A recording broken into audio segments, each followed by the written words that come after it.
He imagined he could tear the mongrel limb from limb. His anger consumed him, and his vision narrowed to a pinpoint. Suddenly, a heavy hand yanked him back.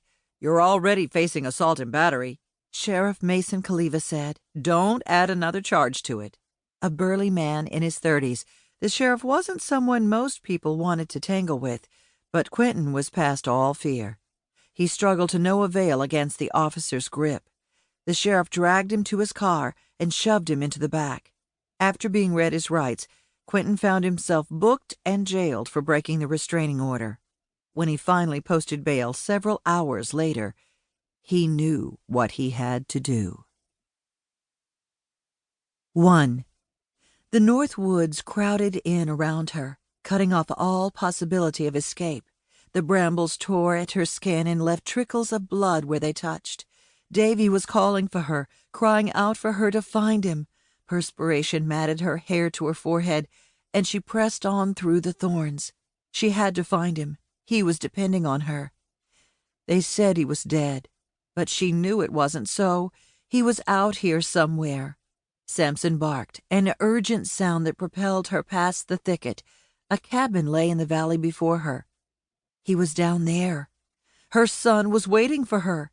Samson barked again and rushed forward. Bree Nicholls awoke with a start. She forced herself to take deep breaths in and out, in and out. She and Samson had found Davy in a cabin very much like the one in her dream. He was just fine, but the terror of the nightmare didn't leave her. Had Samson really barked? Maybe something was wrong. She slipped out of bed and tiptoed down the hallway to her son's bedroom. Moonlight filtered through the Superman curtains at his window. Her bare feet whispered across the smooth oak floor until she reached the bed. She touched a small hump in the covers, and her hands sank to the mattress. She gasped, and her hands roamed the tousled blankets and sheets. She stepped to the wall and flicked on the light. "Davy?" The doctor had said to make sure she didn't startle him when he was having one of his night terrors. She went to the closet and looked on the floor. Only a jumble of baseballs, his father's mitt, and some Playmobil pirates lay on the floor. She looked under the bed. Not there. Panic rose in her chest in a rush of cold dread. She ran to the door and called for her dog as she rushed down the hallway. "Samson!" The dog could lead her to her boy.